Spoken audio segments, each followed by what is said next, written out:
2021년 4월 5일 미국 로스앤젤레스 인근 몬테레이 파크시에 위치한 한 바비큐 식당에서 충격적인 사건이 발생했습니다. 영상 속 남성은 노란색 종이봉투를 손에 들고 식당 안으로 들어와 한 남녀가 앉아있는 테이블로 곧장 다가갑니다. 그는 아무렇지도 않은 듯 봉투에서 총기를 꺼내들고 사람들이 지켜보는 가운데 남성에게 총격을 가했습니다. 같은 테이블에 있던 여성은 놀라 일어나 이를 막으려 했지만 남성에게 밀쳐져 바닥에 넘어졌고 이어서 그녀에게도 차갑게 총을 쐈습니다. 더욱 소름 끼치는 장면은 그 다음이었습니다. 총알이 다 떨어지자 그는 서두르지 않고 차분히 탄창을 교체한 뒤 쓰러진 두 피해자에게 다시 총격을 가한 것입니다. 일련의 행동은 마치 사전에 철저히 계획된 루틴처럼 매끄러웠습니다. 총격을 마친 그는 현장에서 약 20초간 조용히 서 있다가 두 사람이 사망한 것을 확인한 후에야 자리를 떠났습니다. 안녕하세요. 미스터리 수사국에 오신 것을 환영합니다. 이 모든 일은 예고 없이 번개처럼 벌어졌으며 남성의 범행은 마치 일상적인 임무를 수행하는 듯한 침착함으로 충격을 안겼습니다. 목격자에 따르면 현장에서는 6발가량의 총성이 먼저 들렸고 잠시 정적이 흐른 후 다시 6발에서 8발의 총성이 울렸다고 합니다. 그 직후 주방 직원들이 식당 밖으로 허겁지겁 달아났습니다. 이번 참극은 남캘리포니아 화교 및 아시안 커뮤니티 전체를 경악하게 만들었습니다. 몬테레이 파크시는 로스앤젤레스 동쪽에 위치하며 전체 인구 중 약 3분의 2가 아시아계입니다. 1970년대부터 많은 대만계 이민자들이 이곳에 정착하면서 남캘리포니아 리틀 타이베이라고도 불립니다. 그렇다면 무엇이 이 남성을 이토록 극단적인 행동으로 내몰았을까요? 그리고 이 세 사람 사이에는 도대체 어떤 사람과 징후의 갈등이 있었던 걸까요? 이후 수사에서 사건 관련자들의 신원이 빠르게 밝혀졌고 범행을 저지른 남성은 사건 발생 이틀 뒤 미 멕시코 국경에서 체포되었습니다. 이 남성의 이름은 징이신, 당시 38살이었고 피해 여성은 그의 아내 왕링링 36살이었습니다.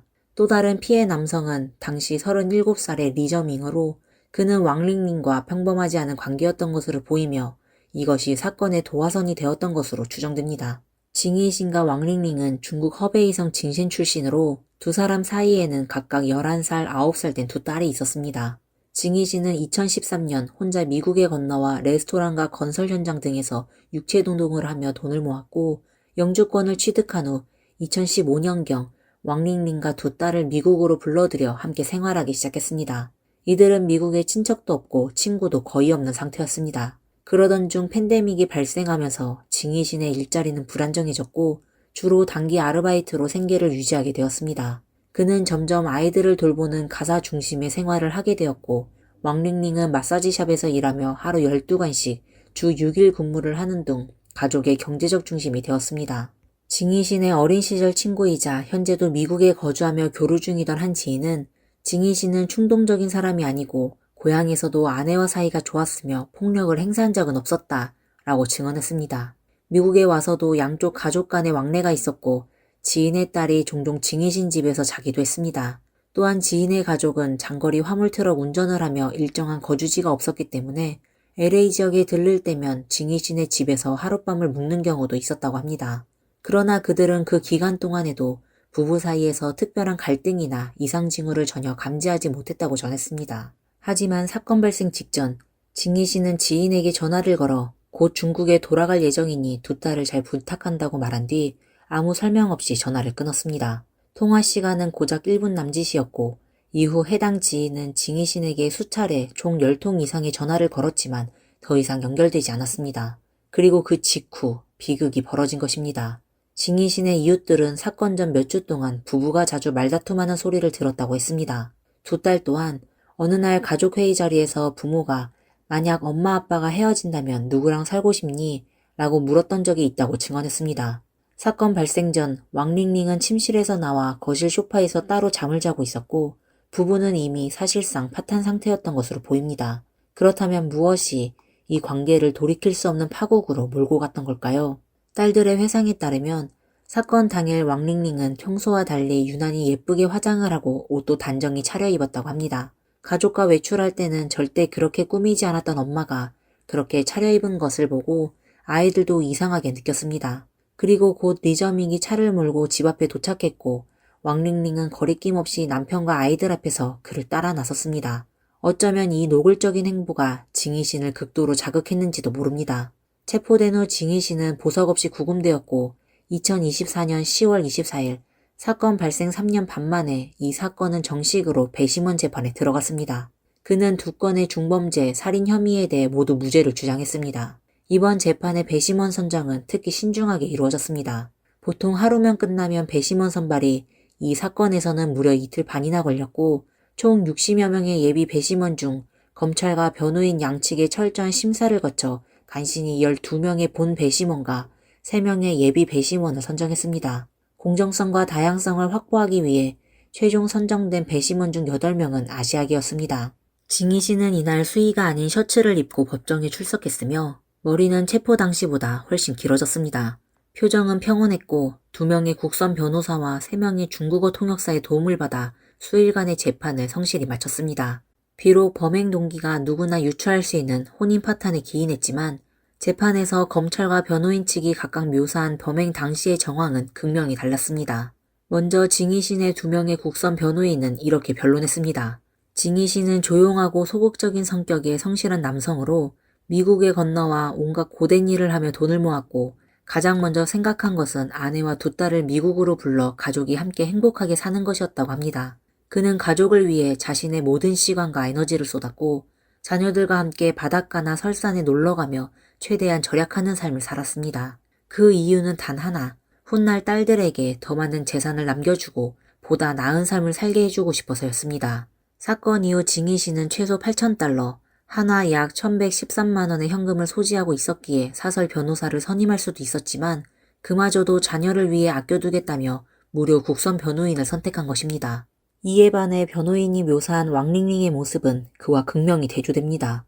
왕링링은 마사지샵에서 하루 12시간, 주 6일 근무하며 가족과의 시간은 거의 없었고 집안일과 자녀 양육은 전적으로 징이신이 도맡아 했습니다. 그러나 그녀는 유일한 휴일에도 가족과 함께하지 않았고 SNS를 통해 다수의 남성과 활발히 소통하며 외출을 즐겼습니다. 징이신은 이에 대해 불만을 드러냈고 아내와 앉아 진지한 대화를 시도하기도 했지만 왕링링은 대수롭지 않게 여겼습니다. 휴일이면 항상 하의를 신고 화장을 하고 보석을 착용하고 외출을 했고 남편 몰래 다른 남성과 만남을 가졌습니다. 사건 발생 몇 주 전에도 이와 관련한 부부싸움이 있었으며 당시 언쟁을 일으킨 남성은 이번 사건의 희생자인 리저밍이 아니었다고 합니다.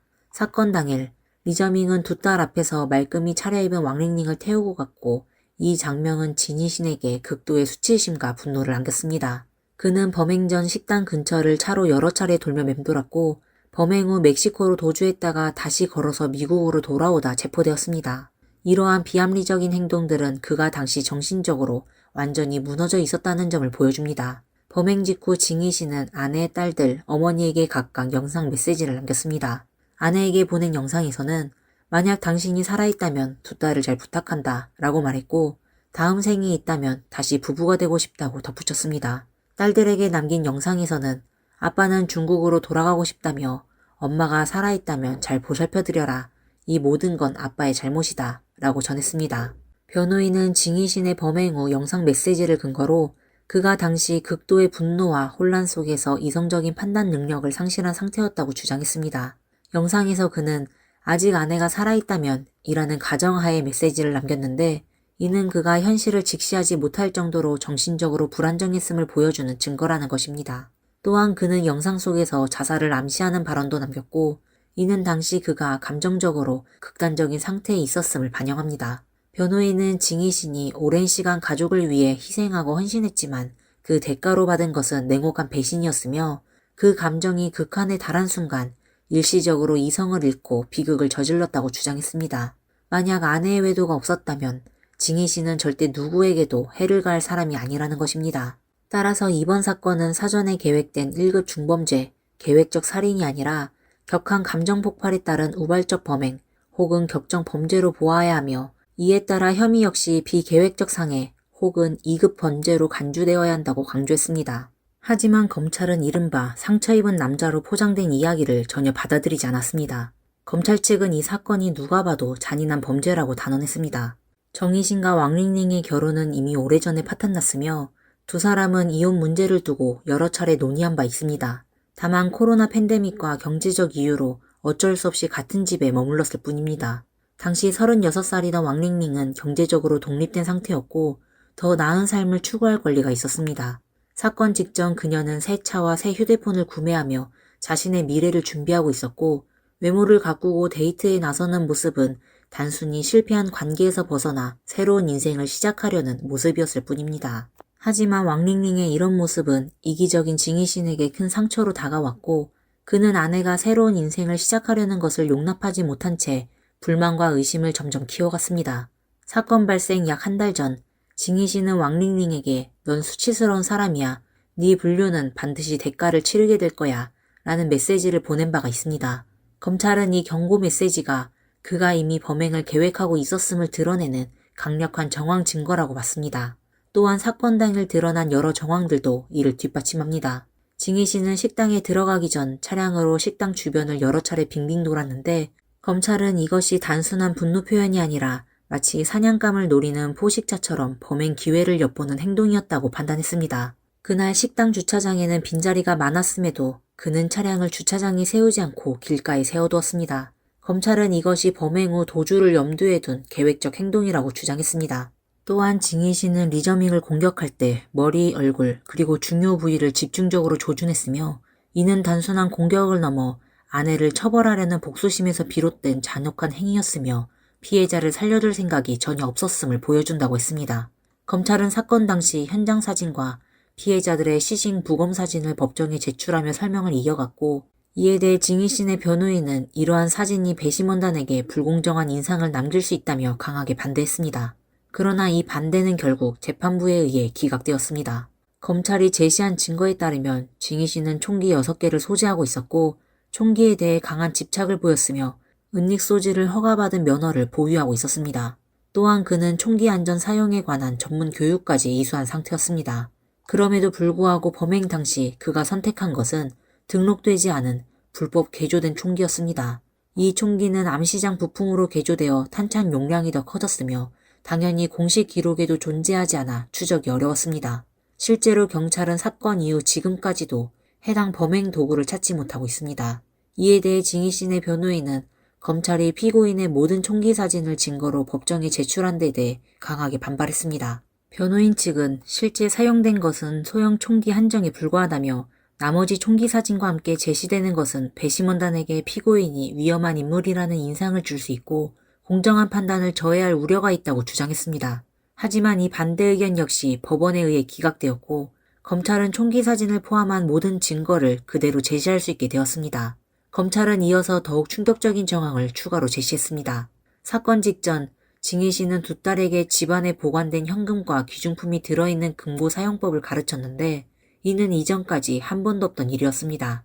검찰은 이를 통해 그가 범행 전에 치밀하게 계획하고 준비하고 있었다는 점을 강조했습니다. 그는 아내가 새로운 삶을 시작하는 것을 막기 위해 잔인하고 의도적인 방식으로 범행을 저질렀던 것입니다.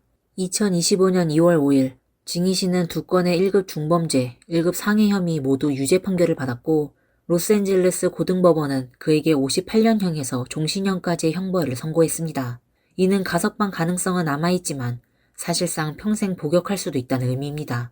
캘리포니아주 법에 따르면 다수의 피해자가 발생한 중대한 상해 범죄에 대해 검찰은 사형을 구형할 수 있는 권한이 있지만 이번 사건의 경우 검찰은 사형을 선택하지 않고 종신형을 추구하는 방향을 택했습니다.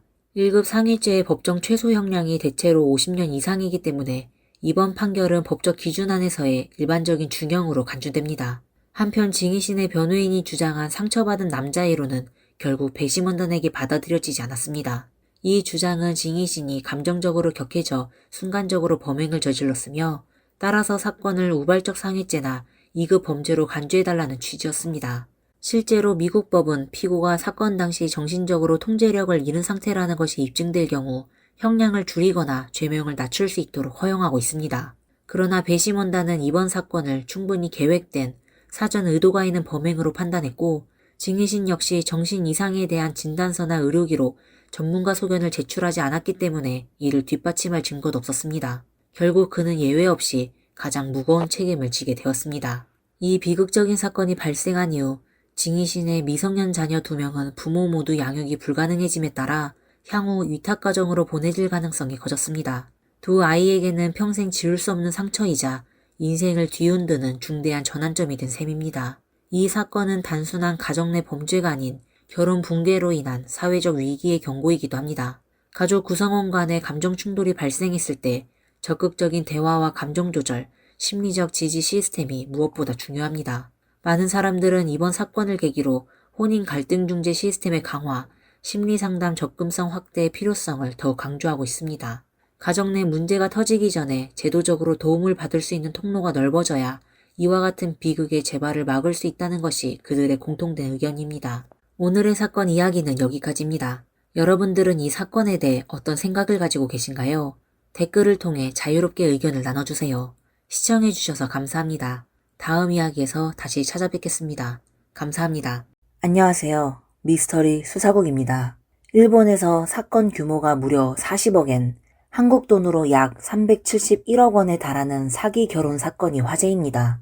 투자계의 대부라 불리는 한 남성이 일본 최고의 미녀 오이란이라는 전 약혼녀를 상대로 결혼을 명목으로 자신에게서 40억 원에 달하는 돈, 선물, 그리고 사회적 신용을 빼앗겼다고 고소하면서 그녀의 사기, 탈세, 동반 잠자리 등 각종 폭로를 이어가고 있습니다. 그런데 이 남성 역시 자신이 운영하던 폰지 사기 수법이 밝혀지며 충격을 주고 있습니다. 많은 사람들이 이번 사건을 단순히 순진한 남자가 호스티스에게 돈을 빼앗긴 이야기라고 생각했지만 두 사람 모두 만만치 않은 인물이라는 게 드러났습니다. 오늘은 이 전체 사건의 내막과 함께 일본 최고의 미녀 오이란, 오사카의 악마, 레이와 시대의 넘버원 호스티스라는 전설적 인물 히메카의 이야기를 자세히 알아보겠습니다. 또한 이를 계기로 일본 호스티스 업계에는 어떤 비밀이 숨어 있는지도 함께 살펴보겠습니다. 호스티스는 일본의 야간 업계에서 독특한 역할을 맡고 있는 직업입니다. 주로 고급 클럽이나 바에서 활동하며 고객과 대화하거나 술을 함께 마시는 등의 서비스를 제공합니다. 호스티스는 외모와 매력뿐만 아니라 뛰어난 대화 능력과 감정 관리 기술이 필요하며 이를 통해 고객에게 편안하고 즐거운 분위기를 제공합니다. 이 직업은 많은 감정 노동과 고도의 사회성이 요구되는 일이기도 합니다. 일본 사회에서는 호스티스라는 직업에 대해 긍정적이거나 부정적인 시각이 공존합니다. 지지자들은 이 직업이 합법적인 술자리 서비스라고 보는 반면 비난하는 자들은 지나치게 상업화된 접대 문화가 여성의 이미지를 훼손할 수 있다고 우려합니다. 그러나 찬반 논란에도 불구하고 일부 호스티스들은 자신의 노력과 매력을 바탕으로 업계의 탑스타로 자리 잡았고 개인 브랜드를 구축하거나 패션 모델, 사업 등 다양한 분야로 진출하는 데 성공했습니다. 이러한 성공 사례들은 이 직업에 대한 고정관념을 바꿔놓았으며 이를 하나의 개인적 성공의 길로 보는 사람들도 늘어나고 있습니다. 히메카는 재벌가의 딸이라는 설정으로 호스티스 업계에 발을 들였습니다. 입문한 지 단 3개월 만에 가게 내에서 탑자리에 올랐으며 12시간 만에 1억엔, 약 9억 원을 벌어들이는 신기록을 세우는 등 업계 기록을 연달아 갱신했습니다. 그녀는 인스타그램에서 86만 팔로워, 틱톡에서도 55만 팔로워를 보유한 인플루언서입니다. 호스티스라는 직업을 넘어 인터넷상에서 인플루언서로 활약하며 많은 젊은 여성들에게 성공의 아이콘으로 여겨지고 있습니다. 히메카의 본명은 나카모토 히카로 2000년 10월 27일 일본 효교원 부유한 4인 가족에서 태어났습니다. 그녀의 아버지 나카모토 슈샤코는 사업가로 딤플로 회사의 사장직을 맡고 있습니다. 이 회사는 벤츠, 포르쉐 등 고급 수입차 판매를 주요 사업으로 하며 포르쉐컵, 포르쉐 챔피언십 등 자동차 경주 활동을 후원한 경력이 있습니다. 또한 나카모토 슈사쿠는 여러 회사의 경영권을 보유하고 있을 정도로 광범위한 사업 영역을 자랑합니다. 이러한 가정환경 덕분에 히메카는 어린 시절부터 풍족한 물질적 혜택을 누렸습니다. 어릴 때부터 고급차를 이용해 이동했고 학창 시절에는 지역 내 유명한 사립 명문학교를 다니며 무시험으로 진학해왔습니다. 경제적으로 여유로운 가정에서는 자녀를 해외 유학 보내는 것이 흔한 일이지만 히메카는 부모가 마련한 안정된 길을 따르지 않았습니다. 그녀는 학업적으로 뛰어나지 않다는 것을 스스로 잘 알고 있었고 더 다양한 삶의 경험을 얻고 싶다는 마음에 자신만의 방식으로 미래를 탐구하기로 결심했습니다. 알려진 바에 따르면 히메카는 중학교 시절 연예기획사 에이벡스에 발탁되었습니다. 당시 그녀는 재미있을 것 같다는 생각에 에이벡스에 소속되었고 2015년 도쿄 걸스 오디션에 참가해 준결승까지 진출했습니다. 그러나 최종 성적이 좋지 않았고 학교 측의 반대도 있었기 때문에 이 길을 계속 걷지는 않았습니다. 이후 히메카는 야키니쿠 가게에서 아르바이트를 시작했으며 뛰어난 외모 덕분에 많은 손님을 끌어모았습니다. 일부 손님들은 그녀를 보기 위해 일부러 먼 길을 오기도 했습니다. 이 경험은 히메카가 자신이 사회적 환경에서 독특한 매력과 재능을 가졌다는 것을 깨닫게 해준 계기가 되었습니다. 고등학교 졸업 후 히메카는 무코가와 여자 단기대학에 진학했습니다. 이 시점에서 그녀의 야키니쿠 가게 아르바이트 생활은 약 3년간 지속되었고 점차 평범한 아르바이트에 실증을 느끼게 되었습니다. 새로운 도전을 갈망하던 중 그녀는 젊은 여성 CEO 신게키의 노아가 운영하는 클럽 레임스를 알게 되었습니다. 클럽 레임스는 오사카 기타신치에 위치한 고급 클럽으로 에이스그룹에 소속된 곳입니다. CEO 노아는 23살에 호스티스에서 은퇴한 후 사장 자리에 올랐으며 연간 매출 100억엔, 약 928억을 기록한 화려한 경력을 가졌고 지역에서 매우 유명한 인물입니다. 호기심에 이끌린 히메카는 2018년부터 클럽 레임스에서 아르바이트를 시작했습니다. 하지만 부모님께 자신이 야간 업계에서 일하고 있다는 사실을 솔직히 말하지 않고 대신 노래방에서 일하고 있다고 거짓말했습니다. 그러나 여전히 집에서 살고 있었기 때문에 이 사실은 금방 가족들에게 들통났습니다.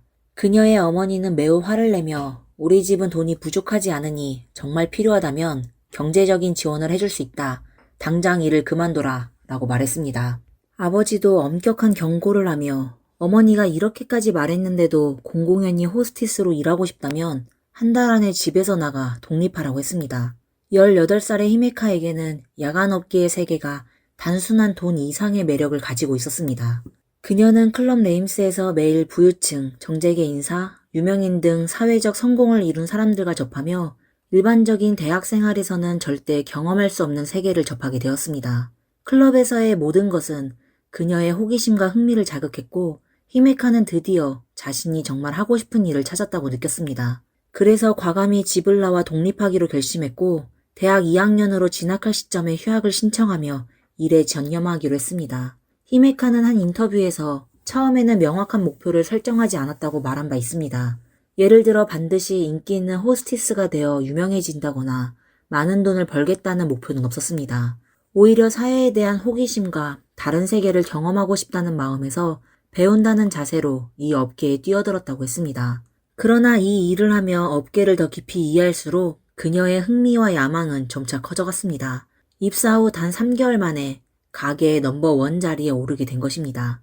특히 주목할 점은 히메카가 처음 일을 시작했을 당시 만 18살로 일본에서 법적으로 성인에 해당하지 않아 술을 마실 수 없었다는 점입니다. 그러나 그녀는 이것이 오히려 자신에게 큰 강점이 될 수 있음을 깨달았습니다. 많은 손님들이 클럽에 오는 이유는 단순히 술을 마시기 위함이 아니라 클럽의 전체적인 휴식 분위기를 즐기기 위해서였습니다. 이런 손님들은 신입 직원이 열심히 일하는 모습을 보고 더욱 많은 응원과 격려를 보내곤 했습니다. 술을 마시지 않고도 놀라운 성과를 거둔 히메카는 뛰어난 사교 기술과 매력을 유감없이 발휘하며 업계에서 그녀의 이름이 빠르게 알려지기 시작했습니다.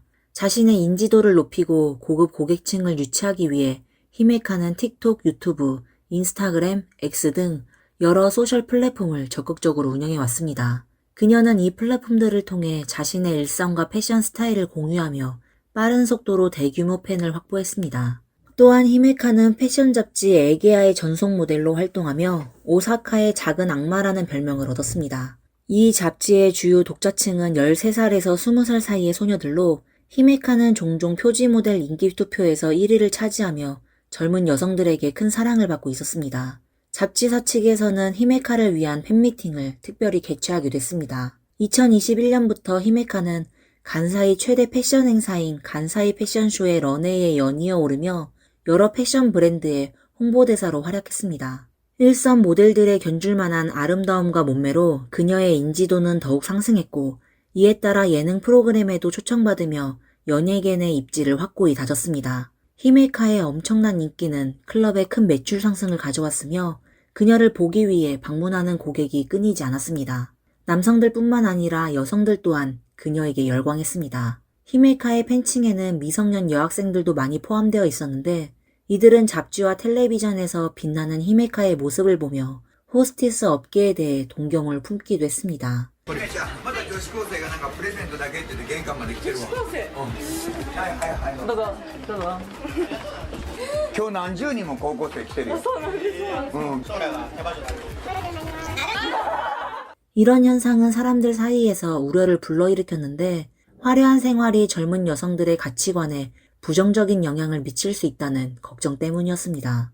이에 히메카는 소셜미디어에서 친근하고 긍정적인 모습을 자주 보여주며 좋은 이미지를 구축하고자 노력했습니다.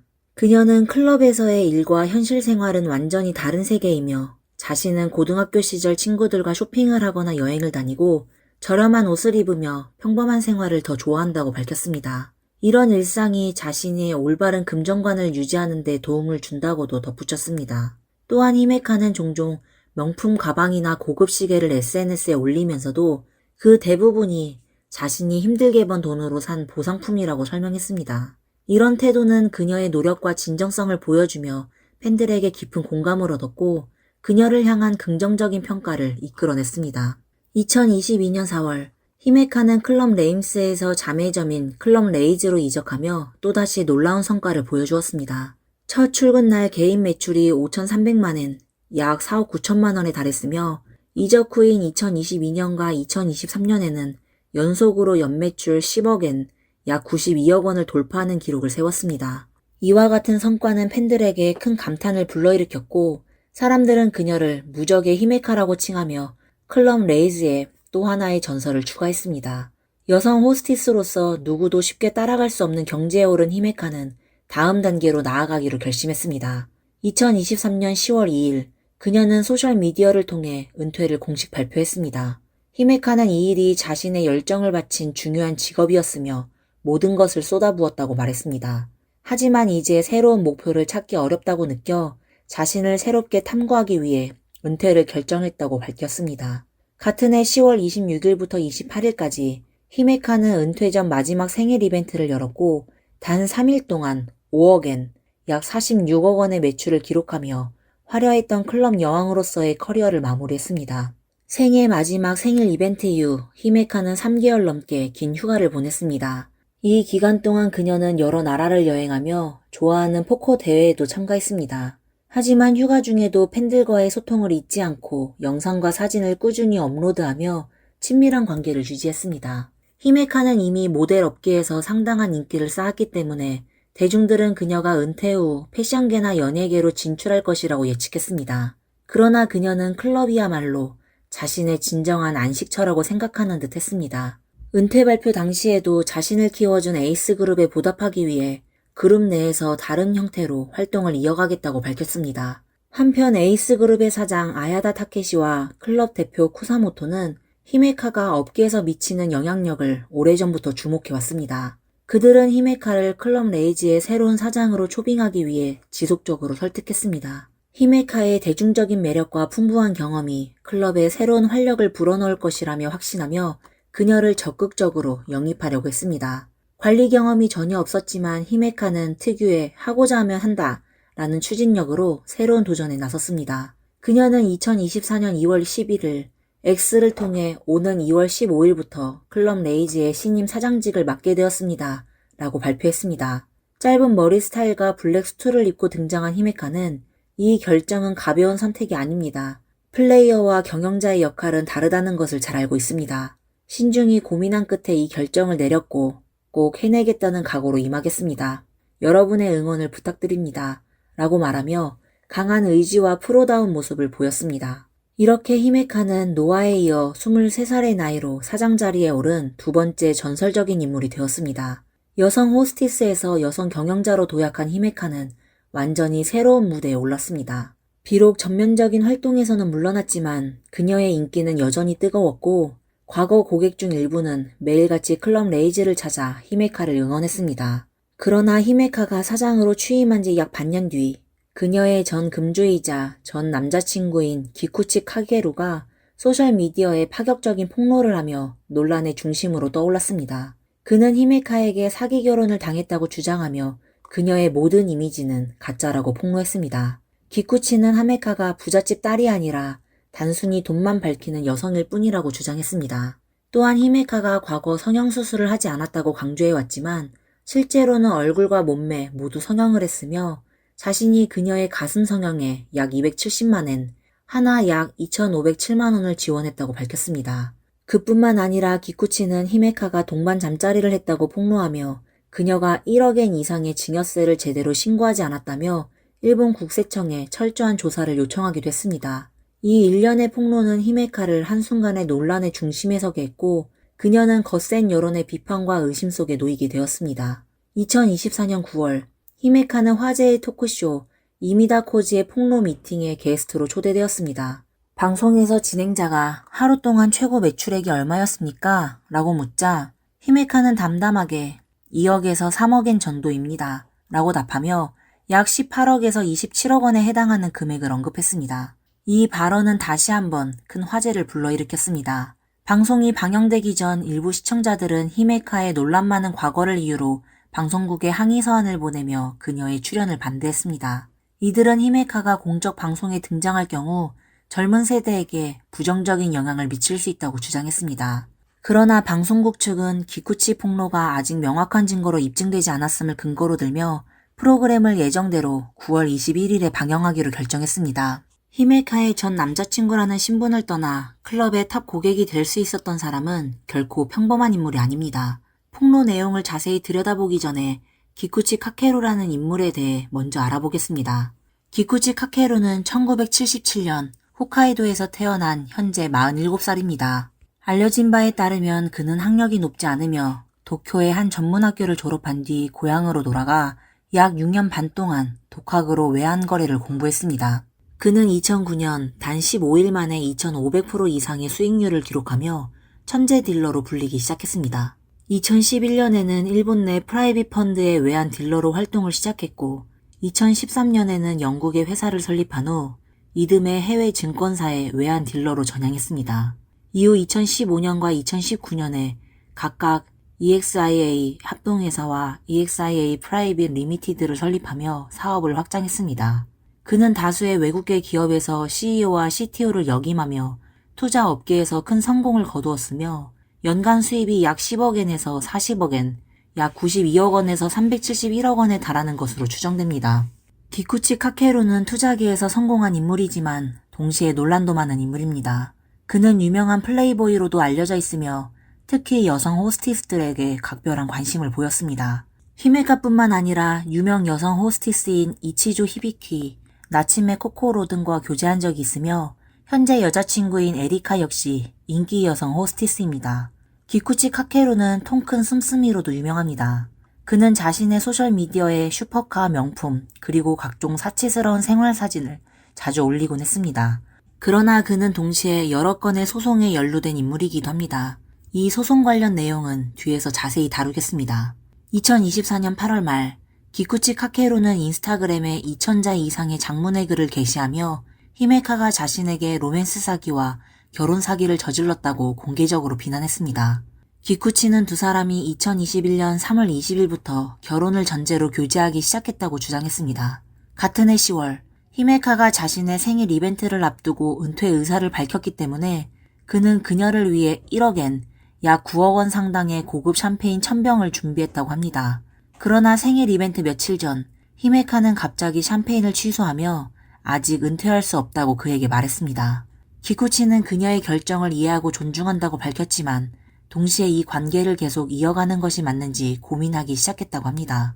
이때 히메카는 2022년 생일 이벤트 전에는 반드시 은퇴하겠다고 약속하며 두 사람의 관계는 다시 이어졌습니다. 기쿠치 카케루는 게시글에서 2021년 11월 이후 히메카의 생일 이벤트에서 소비된 샴페인의 수량, 가격, 빈도, 그리고 금전과 선물의 폭증이 모두 자신의 후원 덕분이었다고 주장했습니다. 히메카가 자신의 채널에서 노력해서 번 돈으로 산 명품과 고급 가방이라고 자랑했던 대부분의 물건이 사실상 약 90% 이상 기쿠치 카케루의 지원으로 구매된 것이라는 것입니다. 이어 히메카는 자신이 은퇴 후 결혼하겠다는 약속을 믿기로 기쿠치 카케루를 설득했으며 그는 이 약속을 철석같이 믿고 그녀가 업계에서 넘버원 자리를 유지할 수 있도록 클럽에서 고가의 샴페인을 꾸준히 소비하며 지원했다고 주장했습니다. 또한 기쿠치 카케루는 히메카가 간사이 패션쇼 무대에 오르고 일본 전역에서 높은 인지도와 명성을 얻게 된 것도 모두 자신이 자금을 대고 뒤에서 기획한 결과라고 폭로했습니다. 그러나 히메카는 점점 자아도취 상태에 빠져 사람들이 나를 높이 평가하는 건 내가 대단하기 때문이야. 나는 특별해. 라는 생각을 하게 되었고, 이는 기쿠치 카케루가 그녀가 약속을 지킬지에 대한 의구심을 품게 만든 계기가 되었습니다. 이에 그는 2022년 4월 중순 클럽 레이즈가 개점하기 직전에 에이스그룹의 사장 아야다 타케시를 직접 찾아가 히메카의 은퇴를 요청했다고 합니다. 당시 아야다 타케시 사장은 이에 동의했으며 이로 인해 기쿠치 카케루는 잠시 안심할 수 있었다고 합니다. 한편 기쿠치 카케루는 히메카가 화려하게 은퇴할 수 있도록 적극적으로 지원했다고 주장했습니다. 그는 히메카의 클럽 레이즈 졸업 이벤트에 직접 참여해 단 3일 만에 1억엔, 약 9억 원 이상의 매출을 올렸다고 밝혔습니다. 또한 히메카가 은퇴 후의 생활에 대한 불안을 해소할 수 있도록 그는 그녀에게 고가의 시계, 옷, 가방을 선물했으며 럭셔리 여행을 준비해 주었다고 합니다. 더불어 히메카의 개인 계좌에 생활비 명목으로 2천만엔, 약 1억 8천만 원을 송금하기도 했습니다. 심지어 히메카의 친구와 가족에게도 많은 금액을 썼다고 주장하며 자신의 헌신이 얼마나 컸는지를 강조했습니다. 그러나 2022년 9월 초 히메카는 기쿠치 카케루에게 미안해요. 아버지가 반대해서 아직 은퇴할 수 없어요. 라는 말을 했다고 합니다. 당시 기쿠치 카케루는 히메카에게 약 40억엔, 약 371억 원 상당의 금전적 지원과 선물을 제공했을 뿐만 아니라 자신의 사회적 신용까지 희생했다고 주장했습니다. 하지만 2달 뒤인 2022년 11월 기쿠치 카케루는 에이스그룹으로부터 그룹 산하 모든 클럽 출입이 금지당했고 2023년 1월 14일 히메카는 그에게 라인 메시지를 한 통 보낸 후 곧바로 그를 차단했다고 합니다.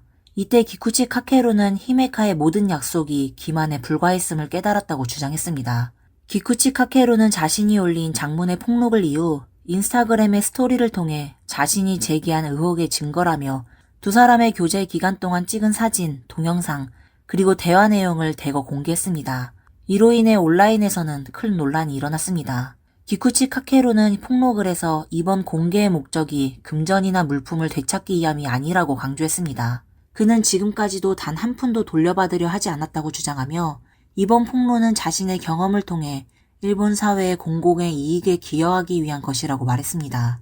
그는 특히 미성년자를 나쁜 영향으로부터 보호하고 탈세 방지 및 납세 촉진, 로맨스 사기와 불법 도박 예방 등을 위해 이 같은 행동을 했다고 설명했습니다. 한편 이번 폭로의 도화선은 기쿠치 카케루가 한 초밥집에서 히메카 아버지 나카모토 슈샤쿠와 우연히 마주친 사건이었다는 소문이 있습니다.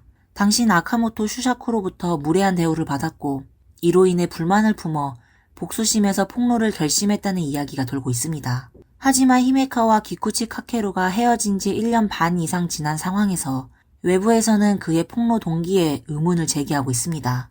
일부에서는 기쿠치 카케루가 자신의 삶이 순탄치 않자 같이 망하자라는 심정으로 폭로를 했거나 내 것이 되지 못하면 망가뜨리겠다는 심리로 행동한 것이 아니냐는 비판을 내놓고 있습니다. 또한 그를 두고 연애할 때는 돈으로 관계를 유지하다가 헤어진 뒤에는 과거의 지출을 문제 삼아 여자에게 책임을 묻는 최악의 전 연인이라는 혹평도 쏟아지고 있습니다. 히메카는 기쿠치 카케루와의 교제가 끝난 후 2023년 1월 16일에 공식 사과문을 발표하며 클럽 활동을 약 한 달간 중단했습니다. 그녀는 두 사람의 교제 사실을 인정하면서도 단지 함께 있었을 뿐인데 이렇게 많은 비난과 비판을 받게 될 줄은 몰랐습니다. 저는 아마 사랑해서는 안 될 사람을 사랑했던 것 같습니다. 라고 심경을 밝혔습니다. 히메카는 기쿠치 카케루의 회사가 사기 혐의를 받고 있었던 점 때문에 교제 기간 동안 큰 압박과 비판을 받아왔다고 전했습니다. 이로 인해 클럽의 명성도 손상되었으며 심지어 본인과 가족이 폭력 조직으로부터 협박과 위협을 받았다고 주장했습니다. 이러한 이유로 그녀는 관계를 정리할 수밖에 없었다고 설명했습니다. 사과문 발표 후 얼마 지나지 않아 히메카는 자신의 인스타그램 계정을 비공개로 전환했습니다. 기쿠치 카케루는 최근 들어 더욱 강도 높은 폭로를 이어가며 논란을 키우고 있습니다. 그는 히메카가 고객을 되찾기 위해 자신을 뒤에서 비난하고 조롱했다고 주장했습니다. 또한 교제 기간 동안 히메카가 여러 남성과 불륜을 저질렀다고 폭로했습니다. 이 남성들 중에는 드라마 꽃보다 남자로 유명해진 배우 야마모토 유스케와 아이돌 그룹 헤이세이 점프의 멤버 야마다 루스케가 포함되어 있다고 지목했습니다. 히메카는 기쿠치 카케루의 전 여자친구인 유명 여성 호스티스 이치조 히비키를 질투하여 기쿠치에게 전 여자친구에게 준 선물보다 더 비싼 것을 사줘야 한다고 자주 요구했다고도 주장했습니다. 기쿠치 카케루는 히메카의 가족에 대해서도 날카로운 비난을 퍼부었습니다. 그는 나카모토 일가는 흡혈귀다 라고 비유하며 히메카의 아버지는 딸이 번 돈으로 외부에서 호화로운 생활을 즐겼고 어머니는 딸에게 고가의 명품을 사서 자신에게 선물하도록 부추겼다고 주장했습니다. 또한 히메카의 남동생은 학교 내 폭력배로 알려져 있으며 친구를 괴롭히는 영상을 온라인에 올려 큰 비난을 받았다고 폭로했습니다.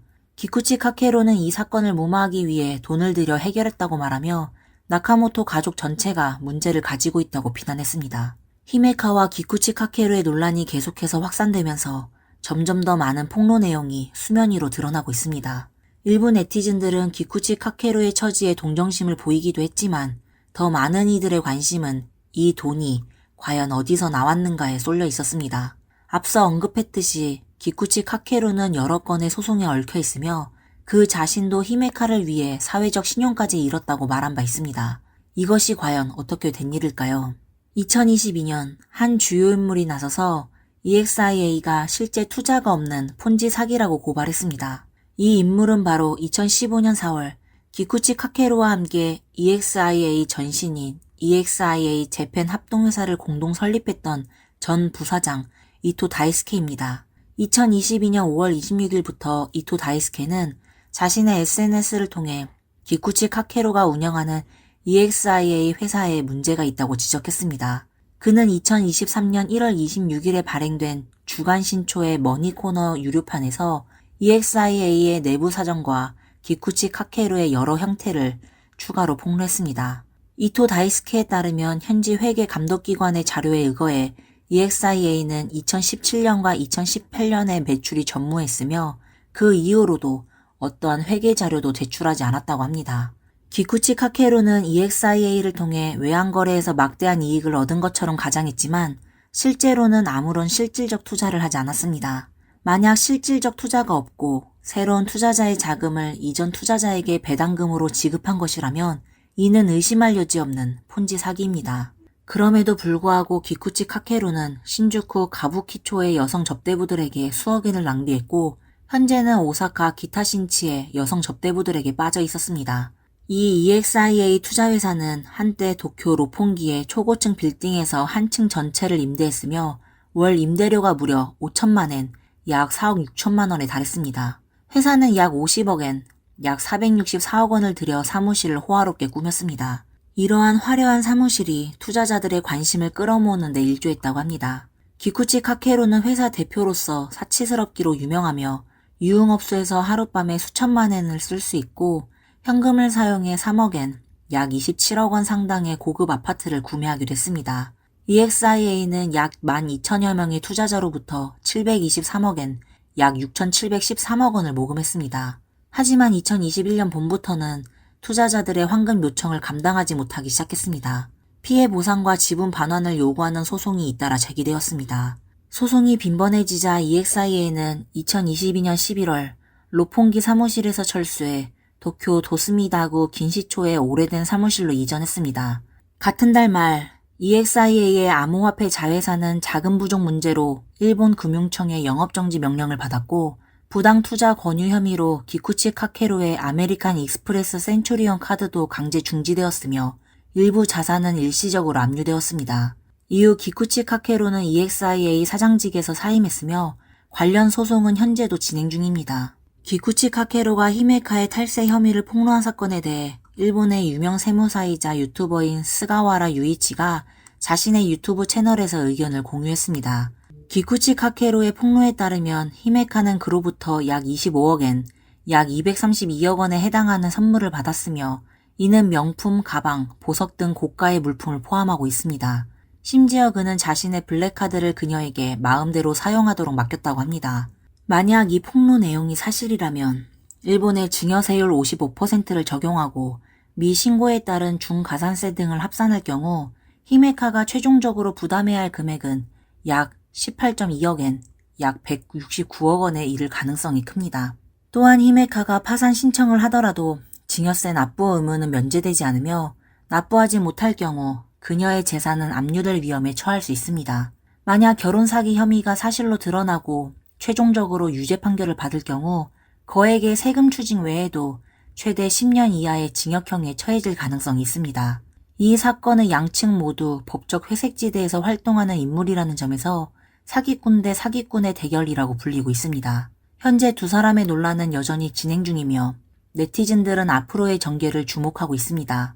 과연 천재 투자가와 전 레이와 시대 최고의 여성 호스트 중 누가 먼저 법적 처벌을 받게 될 것인지 그 결과는 지켜봐야 할 것 같습니다.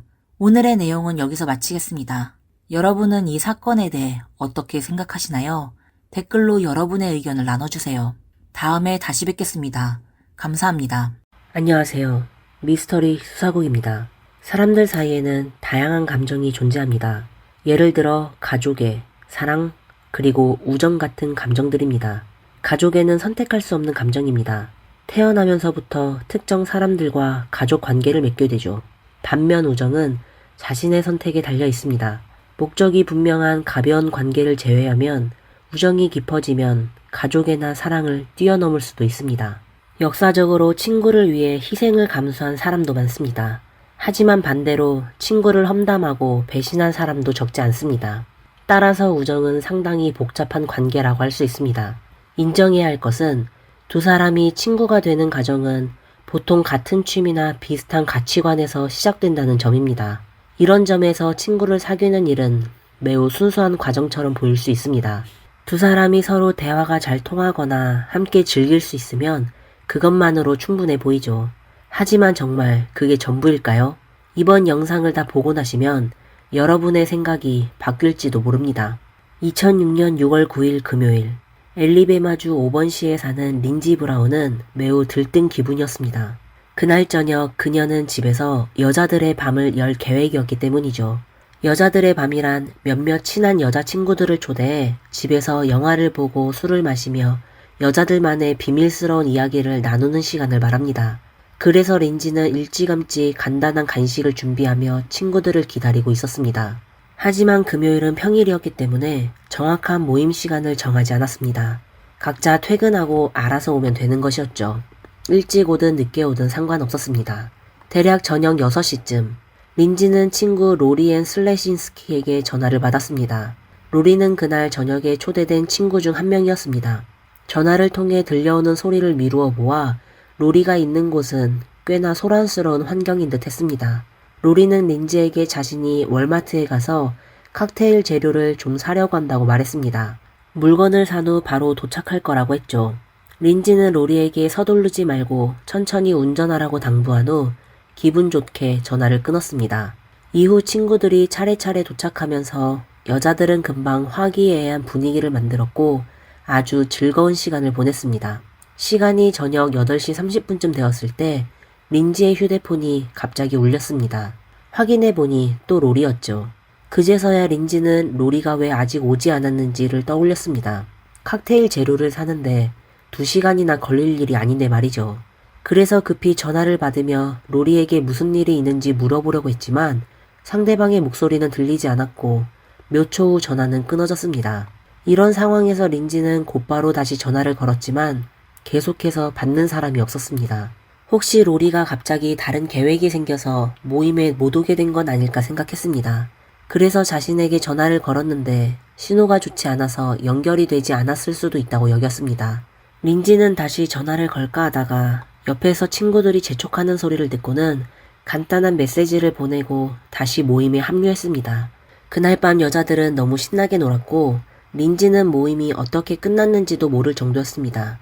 다음날 눈을 떠보니 이미 점심시간이었죠. 린지는 휴대폰을 확인해봤지만 이상하게도 로리에게서 아무런 메시지도 오지 않았습니다. 뭔가 이상하다는 느낌이 들기 시작했죠. 로리가 전화를 받지 않는 건 그렇다 쳐도 적어도 모임에 오지 않은 이유를 설명하는 메시지는 보내야 하는 거 아닌가 생각했습니다. 더 중요한 건 이런 행동은 로리답지 않다는 것이었습니다. 이상한 예감이 든 린지는 바로 로리의 집으로 전화를 걸었지만 여전히 받는 사람이 없었습니다. 그 후 주말 내내 린지는 로리에게 몇 번이나 전화를 걸었지만 계속해서 연락이 닿지 않았습니다. 여기서 궁금할 수 있습니다. 이렇게까지 연락이 안 되는데 왜 린지는 경찰에 신고하지 않았을까요? 그 이유는 간단합니다. 린지와 로리는 같은 심리재활센터에서 일하고 있었기 때문에 린지는 무의식적으로 월요일에 출근하면 로리를 볼 수 있을 거라고 생각한 겁니다. 그러나 월요일이 되었음에도 로리가 나타나지 않자 린지는 진심으로 걱정되기 시작했습니다. 결국 동료들과 함께 로리의 집으로 가보기로 결심했습니다. 로리는 한 트레일러 파크에 살고 있었는데 그곳은 시설이 잘 갖추어져 있고 경치가 아름다워서 현지 대학생들에게 인기가 많은 장소였습니다. 로리의 트레일러 집은 대학 시절에 어머니가 그녀를 위해 사준 것이었죠. 린지 일행이 그곳에 도착하자 로리 집의 문이 잠겨있지 않고 열려있는 것을 발견했습니다. 또한 로리의 차도 주차장에 없었습니다. 상황이 이상하다고 느낀 린지는 문 앞에서 로리를 불러봤지만 아무런 응답이 없었고 망설임 없이 집 안으로 뛰어들어갔습니다. 보통 이런 상황이면 끔찍한 범죄 현장을 발견할 것 같지만 실제 상황은 그렇지 않았습니다. 린지는 예전에 로리의 집에서 파티에 참석한 적이 있어서 집 구조를 잘 알고 있었습니다. 얼마 지나지 않아 집안을 샅샅이 뒤져봤지만 로리는 집에 없었고 집은 깔끔하게 정리되어 있었으며 나쁜 일이 벌어진 흔적은 없었습니다.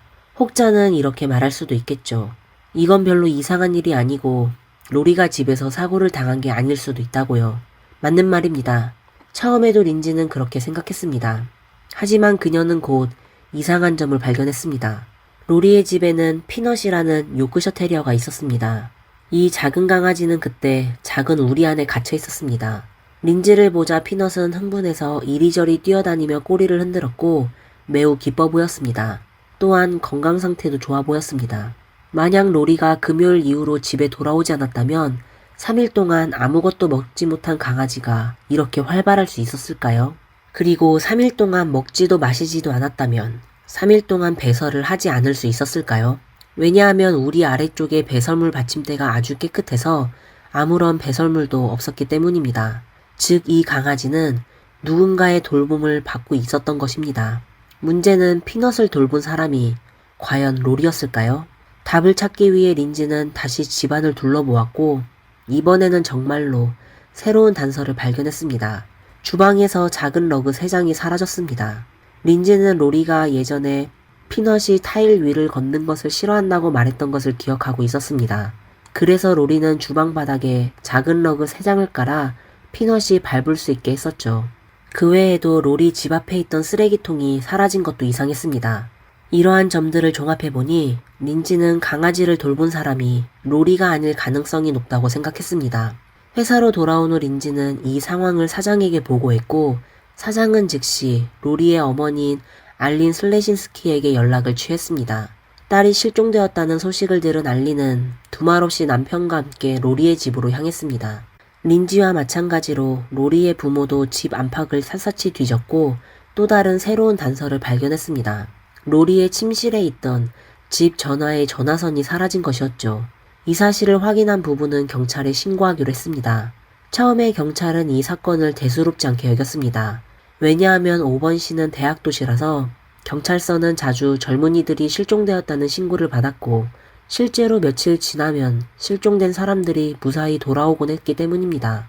그러나 담당자는 현장에서 러그, 쓰레기통, 그리고 전화선이 사라졌다는 이야기를 듣고는 이번 실종 사건은 평소와는 다르다는 것을 직감했습니다.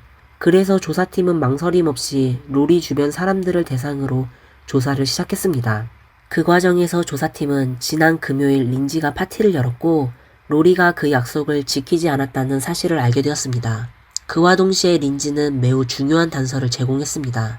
여러분도 기억하시겠지만 파티 당일 저녁 6시 30분경에 로리가 린지에게 전화를 걸어 칵테일 재료를 사러 마트에 가겠다고 말한 적이 있었습니다.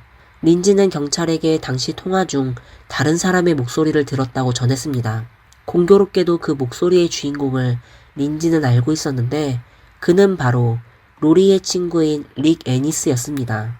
둘은 학창시절부터 알고 지낸 사이로 매우 가까웠으며 여가 시간에 자주 어울리곤 했습니다. 그래서 통화 중에 릭의 목소리가 들렸을 때 린지는 전혀 신경 쓰지 않았습니다.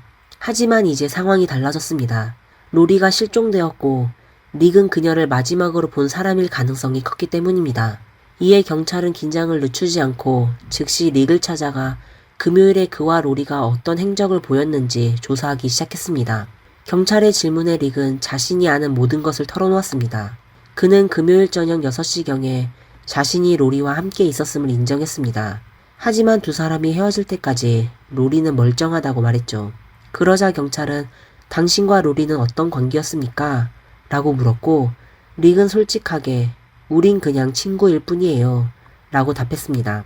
그리고 덧붙여 말하길 둘은 몰래 약초를 키우고 있었고 금요일에 릭이 로리에게 약초를 조금 건네주며 최근 이게 가격이 꽤 좋아. 팔면 꽤 돈을 벌 수 있을 거야 라고 했다는 것이었습니다. 이 말을 들은 경찰은 한 가지 가능성을 떠올렸습니다. 혹시 로리가 그 약초를 팔러 갔다가 사고를 당한 것은 아닐까요? 불법 물품을 거래하는 곳은 매우 혼란스럽고 온갖 종류의 사람들이 모이는 곳이니까요. 하지만 로리의 어머니 알리는 이러한 추측을 듣자마자 즉시 반대 의견을 제시했습니다. 그녀는 경찰에게 로리는 단순한 삶을 살았고 교제 범위도 복잡하지 않은 평범한 여자아이예요. 제가 아는 한 절대로 불법 물품과 연관될 리가 없어요 라고 말했습니다. 실제로 광범위한 조사를 통해 로리의 다른 친구들도 로리가 불법 물품을 접촉했다는 이야기를 들어본 적이 없다고 했습니다. 그러나 인정할 수밖에 없는 사실은 이러한 일은 소수의 사람들만이 알고 있을 수 있는 은밀한 문제라는 점이죠. 모두가 알 수 있는 것은 아니니까요. 아무튼 조사가 계속되었지만 로리의 행방은 여전히 미궁 속에 있었습니다. 앞서 언급했듯이 로리뿐만 아니라 그녀의 차도 사라졌습니다. 일반적으로 사람을 찾는 것보다 차량을 찾는 것이 더 쉬웠기 때문에 경찰은 우선 로리의 차량을 전면적으로 수색하기를 결정했습니다. 2006년 6월 14일 새벽 4시 40분 사건이 발생한 지 5일 후였습니다. 로리의 차가 한 볼링장 근처 골목에서 발견되었습니다. 차라고 하기엔 그저 골격만 남아 있었는데 나머지 부분은 이미 화재로 전소된 상태였습니다. 사람은 여전히 찾을 수 없었고 차는 이유 없이 불타버린 상황에서 경험 많은 경찰들은 이 사건이 단순한 실종사건이 아닐 수 있다고 판단했습니다. 그래서 조사 방향을 살인사건으로 전환하게 되었습니다. 현장 조사를 통해 로리의 차 근처에서 담배꽁초와 빨간색 휘발유통 하나가 발견되었습니다. 우연히도 주변을 조사하던 경찰들은 바로 옆 볼링장에서 똑같은 빨간색 휘발유통을 발견하게 되었습니다. 직원에게 물어보니 원래 볼링장에는 휘발유통이 2개 있었는데 그중 하나가 사라졌다는 것이었습니다. 결국 경찰은 로리의 차 옆에 있던 그 휘발유통이 바로 그 잃어버린 통이라는 사실을 확인했습니다. 하지만 이게 핵심은 아니었습니다. 진짜 중요한 사실은 로리의 친구 릭이 바로 그 볼링장의 전직 직원이었다는 것이었습니다. 이렇게 해서 경찰은 릭을 다시 소환했습니다. 이전과는 달리 이번에는 그가 용의자 신분으로 경찰서에 불려온 것이었습니다. 신분이 바뀌면서 경찰은 여러 새로운 세부 상황에 주목하게 되었습니다. 예를 들어 릭의 팔과 몸에는 잘 보이지 않는 긁힌 자국이 있었습니다. 상처의 출처에 대해 묻자 릭은 횡설수설하며 정확하고 믿을만한 답변을 내놓지 못했습니다. 이 남자가 분명 무언가 문제를 안고 있다는 것이 확연히 드러난 순간이었죠. 그러나 경찰이 가진 증거들은 모두 간접적인 것이었고 겉보기에는 유용해 보였지만 릭이 그저 우연의 일치라고 둘러대면 쉽게 넘어갈 수 있는 상황이었습니다. 따라서 경찰이 강제 조치를 취하려면 더 명확한 증거, 즉 범행 동기가 필요했습니다. 이 상황에서 경찰은 다시 린지를 떠올렸습니다. 린지는 로리와 매우 가까운 사이였을 뿐만 아니라 전화로도 릭의 목소리를 알아차릴 정도로 두 사람은 잘 아는 사이였습니다. 그렇다면 린지가 혹시 릭이 로리를 해칠 만한 동기를 알고 있진 않을까 하고 경찰은 생각하게 된 것이죠. 이 질문에 대해 린지는 오랫동안 고민한 후 동기가 될지는 모르겠지만 사건이 발생하기 얼마 전 로리가 릭에게서 연애 편지를 받았다고 말했습니다. 연애 편지라는 말이 나오자 경찰은 지난번 조사에서 릭이 로리와 그냥 친구 사이라고 명확히 말했던 것을 떠올렸습니다. 그래서 조사관들은 곧바로 릭에게 연애 편지에 대해 추궁하기 시작했고 릭은 어쩔 수 없이 편지를 쓴 적이 있다고 인정했습니다. 그러나 그 편지는 로리에게 거절당했다고 했습니다. 이로써 동기를 찾은 셈이었습니다. 혹시나 이런 동기가 다소 성급해 보일 수 있지만 실제로 연애 편지가 거절되었다는 사실이 중요한 것이 아닙니다. 중요한 것은 경찰이 이를 바탕으로 강제 수사를 진행할 수 있게 되었다는 점이죠. 예를 들어 릭의 차를 수색할 수 있었고 그 결과 차 안에서 날카로운 도구, 털이 달린 수갑 한 쌍, 그리고 몇 병의 세정제가 발견되었습니다. 이 모든 증거는 경찰에게 불길한 예감을 심어주기에 충분했지만 아직 로리를 찾지 못한 상태였습니다. 만약 살아있다면 사람을, 사망했다면 시신을 찾아야 했습니다. 로리가 피해를 입었다는 확실한 증거 없이 용의자를 자백시키는 것은 거의 불가능한 일이었죠. 그래서 경찰은 로리 수색을 계속하는 한편 릭에 대한 심층 조사를 진행하기로 했습니다. 추가 단서를 찾기 위한 노력이었죠. 그러나 수사를 진행하면서 경찰도 놀랄 만큼 충격적인 사실을 알게 되었습니다. 그렇다면 그들이 대체 무엇을 알아낸 것일까요? 이 이야기는 13년 전으로 거슬러 올라갑니다. 1993년 3월 5일 저녁, 엘라베마주의 순찰경찰 존 클락은 한 통의 신고 전화를 받았습니다. 고속도로에서 한 차량이 통제력을 잃고 가드레일에 충돌했다는 내용이었습니다. 존은 즉시 차량을 몰고 현장으로 향했습니다. 그러나 현장에 도착해보니 사고 차량 외에는 책가방을 맨 10살 남짓한 남자아이 한 명밖에 없었습니다. 존은 아이를 안전한 곳으로 데려간 후 무슨 일이 있었는지, 그가 차의 탑승자인지, 그리고 다른 사람들은 어디에 있는지 등을 물었습니다. 그러자 아이는 천천히 존 경찰에게 저는 괜찮아요. 차에 다른 사람은 없었어요. 왜냐하면 이 차는 제가 직접 운전한 거거든요. 라고 대답했습니다. 이에 존은 어쩔 수 없이 아이의 기본 정보를 확인하고 본부로 연락해 부모에게 통보하려고 했습니다. 기다리는 동안 존은 습관적으로 소년이 가지고 있던 가방을 열어 확인해 보았습니다. 그리고 그가 본 광경에 충격을 받았습니다. 소년의 가방 안에는 약 8인치 길이의 날카로운 무기와 12구경 샷건 탄환 한 상자가 들어있었던 것이죠. 이 상황을 목격한 존은 심각한 표정으로 소년에게 물었습니다. 네 부모님은 어디에 계시니? 하지만 소년은 대답하지 않았고 존은 순간 불길한 예감을 느꼈습니다. 그는 즉시 경찰서에 연락해 소년의 집에 경찰을 보내달라고 요청했습니다. 예상대로 많은 경찰관이 소년의 집에 도착한 후 얼마 지나지 않아 주 침실 바닥에 남성과 여성 두구의 시신을 발견했습니다. 확인 결과 이 두 사람은 소년의 어머니 돌리 플라워스와 계부 에디조 플라워스였으며 두 사람 모두 얼굴에 큰 상처를 입고 사망한 것으로 밝혀졌습니다. 존이 이 소식을 들었을 때 처음으로 떠올린 생각은 이 가족이 공격을 당했고 소년은 운 좋게 탈출했다는 것이었습니다. 하지만 이 추측은 곧 부정되었습니다. 이유는 간단했습니다. 부모에게 무슨 일이 일어났는지 묻자 소년은 차분하게 대답했습니다. 엄마 아빠는 제가 죽였어요. 그 이유는 그들이 이사하려고 했지만 저는 학교를 떠나고 싶지 않았거든요. 여러분이 잘못 들은 것이 아닙니다. 동기는 그렇게 단순했습니다. 더욱 충격적인 사실은 법의학자의 감정 결과 부모의 사망 시점이 3월 3일, 즉 사고 발생 이틀 전이었다는 것입니다. 다시 말해 소년은 이틀 동안 시신과 함께 생활했고 그 기간 동안 학교에도 정상적으로 다녔던 것입니다. 또한 경찰은 사건 현장에서 한 장의 목록을 발견했는데 그곳에는 소년의 부모 이름뿐만 아니라 그의 3명의 누나 이름들도 적혀 있었습니다. 이 목록은 다름 아닌 사망 예정자 목록이었던 것이죠. 이 사건이 신문에 보도되자 사회적 파장은 엄청났습니다. 사람들은 12살 소년이 어떻게 이렇게 끔찍한 범죄를 저지를 수 있는지 상상조차 할 수 없었습니다.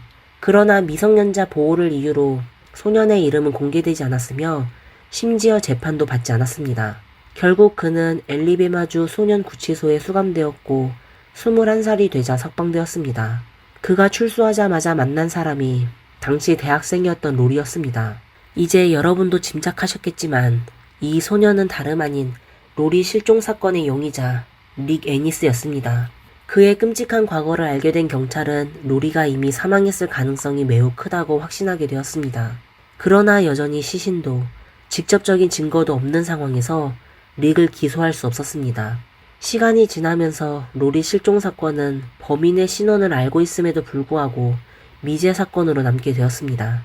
눈 깜짝할 사이 10년이 흘러 2016년 엘라베마주 경찰서에서는 미제 사건 전담팀을 구성했습니다. 그 팀을 이끄는 사람은 마크 휘테커라는 특수요원이었고 그가 선택한 첫 번째 사건은 명확한 용의자가 있는 로리 실종 사건이었습니다. 이런 이른바 미제 사건 전담팀은 정기적으로 오래된 사건을 다시 꺼내서 최신 수사기법으로 재검토하여 새로운 단서를 찾을 수 있는지 확인하는 팀입니다. 하지만 마크는 사건 기록을 조금 살펴보자마자 충격을 받았습니다. 당시 로리의 불에 탄 자동차 옆에서 담배꽁초가 발견되었었죠. 그런데 이상하게도 그 담배꽁초는 계속 증거 보관함에만 보관되어 있었고 단 한 번도 검사되지 않았던 것입니다. 이 사실에 마크는 어이가 없었습니다. 그러나 곧 더 믿기 어려운 일이 벌어졌습니다. 미제 사건 전담팀의 또 다른 멤버인 J.W. 반스 경관은 로리 사건의 기록에서 한 번도 열어보지 않은 편지를 발견했습니다. 편지를 열어보니 2007년에 작성된 검사 보고서가 들어있었습니다. 그 보고서에는 로리의 침대 시트에서 체액이 트레일러 아파트 대문 안쪽에서 혈액이 발견되었다고 명시되어 있었습니다. DNA 분석 결과 체액과 혈액 모두 릭과 일치했습니다. 이 사실을 발견한 미제 사건 전담팀은 충격을 금할 수 없었습니다. 이렇게 중요한 증거가 지금까지 한 번도 열어보지 않았다는 사실은 당시 수사가 얼마나 부실했는지 짐작하게 했습니다. 하지만 지금 와서 과거 수사의 부실함을 탓하는 것은 아무 소용이 없었습니다. 마크는 당장 할 일은 우선 담배꽁초를 검사하는 것이라고 생각했습니다. 동시에 로리의 트레일러 집을 다시 한번 수색할 계획이었죠. 왜냐하면 트레일러 집이 1차 범행 현장이라는 것을 증명해야만 체액과 혈액 자국이 결정적인 증거가 될 수 있었기 때문입니다. 다행히도 어머니 알리는 딸을 그리워하는 마음에 집을 세주지 않았고 집안의 배치도 10년 전과 똑같이 그대로 두었습니다. 마크의 팀은 기대를 저버리지 않았습니다. 그들은 한 벽면에서 여러 개의 검은 긁힌 자국을 발견했습니다. 로리가 실종된 날 마침 그녀는 검은 구두를 신고 있었죠. 마크는 이 검은 자국이 로리가 필사적으로 몸부림치는 과정에서 발로 벽을 찬 흔적이라고 판단했습니다. 침대 시트에서 발견된 릭의 체액과 거절당한 연애 편지를 종합해보면 사건의 경과는 어렵지 않게 짐작할 수 있었습니다. 그 외에도 매우 중요한 단서가 하나 더 있었습니다. 바로 건강하고 활기찬 애완견 피넛입니다. 처음에는 로리가 실종된 후 누가 피넛을 돌봤는지 아무도 알지 못했지만 만약 범인이 릭이었다면 모든 것이 자연스럽게 설명되었습니다. 릭은 부모를 살해한 후 현장에서 이틀간 생활한 적이 있었기 때문에 이것이 그의 범행 방식이라는 것이죠. 이 시점에서 미제 사건 전담팀은 충분한 증거를 확보한 상태였고 담배꽁초의 DNA 분석 결과 역시 예상대로 릭이 범인임을 다시 한번 확인해 주었습니다. 이렇게 해서 로리가 실종된 지 12년 만에 체포작전이 공식적으로 시작되었습니다. 그 시점에서 릭은 이미 엘라베마를 떠나 버지니아주에서 새로운 삶을 시작하고 있었습니다. 그 10년 동안 그는 좋은 직장을 얻었고 한 도서관 사서와 약혼까지 한 상태였습니다. 이것이 의도된 것인지 우연의 일치인지는 알 수 없지만 2018년 8월 6일 릭의 생일에 경찰은 그의 직장을 포위했고 동료들의 눈앞에서 그를 체포했습니다. 릭의 체포 소식과 함께 부모를 살해했던 소년이 수년 후 다시 살인 혐의로 수감되었다는 기사가 주요 매체의 일면을 장식하며 사람들에게 충격을 안겼습니다. 이 사건은 여러 중요한 목격자들의 관심을 끌었는데 그중 한 명은 로리가 실종되던 해에 릭과 함께 살았던 그의 룸메이트였습니다. 이 룸메이트는 경찰에 엄청난 단서를 제공했죠. 린지가 로리 집 주방에서 강아지가 사용하는 작은 러그 3장이 사라졌다고 말했던 것을 기억하시나요? 룸메이트가 경찰에 제공한 중요한 단서는 바로 그 사라진 3장의 러그였습니다. 솔직히 아무도 릭이 왜 당시 그 러그를 집으로 가져갔는지 알지 못했고 룸메이트가 그 러그를 그렇게 오랫동안 보관하고 있을 것이라고도 예상하지 못했습니다. 더욱 놀라운 것은 아무런 보호 조치가 없었음에도 경찰이 그 러그에서 혈액을 성공적으로 추출해냈다는 점이었습니다. 이후 분석 결과 그 자국에서 릭과 로리의 DNA가 모두 발견되었습니다. 물론 룸메이트 외에도 테리 부스라는 친구도 자발적으로 경찰에 연락했습니다. 릭이 엘리베마를 떠난 후 두 사람이 한번 술집에서 예정을 나눈 적이 있었는데 그때 테리가 릭에게 왜 엘라베마를 떠나야 했는지 물었더니 릭은 시신 하나를 처리해야 했거든 이라고 무심코 말했습니다. 당시 테리는 그저 농담으로 여겼지만 릭의 체포 소식을 듣고 나서야 그 말이 사실이었을 가능성을 깨닫게 되었습니다. 이제 모든 준비가 끝나고 악당을 법정에 세우기만 하면 되는 상황이었지만 예상치 못한 변수가 발생했습니다. 바로 신종 코로나 바이러스 감염증이 확산된 것입니다. 어쩔 수 없이 릭의 재판은 계속해서 연기되었습니다. 안타깝게도 재판을 기다리는 동안 로리의 아버지는 폐렴에 걸려 불행히도 세상을 떠났고 남동생도 암으로 세상을 떠났습니다. 온 가족 중 어머니 알린만이 남아 슬픔 속에서 고통스럽게 버티며 그저 정의가 실현되는 날을 기다리고 있었습니다. 반면 감옥에 있는 릭은 여전히 자신이 로리의 실종과 관련이 없다고 주장하고 있었습니다. 그의 약혼녀는 릭을 변호하며 그가 정직한 남자라고 믿고 있었습니다. 두 사람이 처음 만났을 때 릭은 자신의 어린 시절에 부모를 살해한 일을 솔직히 고백했기 때문이었죠. 약혼녀는 이 일도 전적으로 릭의 잘못이 아니라고 생각했습니다. 어머니의 오랜 학대 때문에 참다 못해 폭발했다고 믿고 있었기 때문입니다. 하지만 이 순진한 여자는 자신이 사랑하는 약혼자가 부모를 살해한 진짜 이유는 단지 이사를 가기 싫어서였다는 사실을 전혀 모르고 있었습니다. 다행히도 오랜 기다림 끝에 2022년 세계가 거의 정상으로 돌아왔습니다. 같은 해 3월 로리 실종 사건의 재판이 공식적으로 열렸습니다. 이 사건은 시신이 끝내 발견되지 않았지만 검찰의 다양한 증인과 물증을 바탕으로 한 공격적인 입증 덕분에 배심원단은 단 이틀 만에 릭의 1급 살인 혐의를 유죄로 판단하고 사형을 선고했습니다. 그러나 바로 그 순간 한 사람이 나서서 판결의 이의를 제기했습니다. 바로 로리의 어머니 알린이었습니다. 그녀는 배심원단에게 사형을 철회해달라고 요청했습니다. 이유는 간단했습니다. 사형이 선고되면 릭이 끊임없이 항소할 것이 분명했고 알린은 남은 여생 동안 이 악당의 항소 심리에 계속 참석하고 싶지 않다는 것이었습니다. 결국 법원은 알린의 요청을 받아들여 2022년 4월 14일에 릭의 형을 사형에서 가석방이 없는 종신형으로 변경했습니다. 그러나 사형을 면한 릭은 알린의 바람과는 달리 조용히 복역하지 않았습니다. 그는 여전히 자신이 무죄라고 주장하며 끊임없이 항소를 제기했습니다. 그래서 많은 사람들은 이럴 줄 알았다면 사형을 취소하지 말았어야 했다 라고 분노했습니다. 하지만 제 생각엔 당시 알린이 사형을 취소해달라고 한 이유는 어쩌면 그녀의 진심이 아니었을지도 모릅니다. 로리 실종 사건은 겉으로는 완전히 결말을 맺은 듯해 보이지만 사실 중요한 한 조각이 빠져 있습니다. 바로 로리의 시신이 끝내 발견되지 않았다는 점입니다.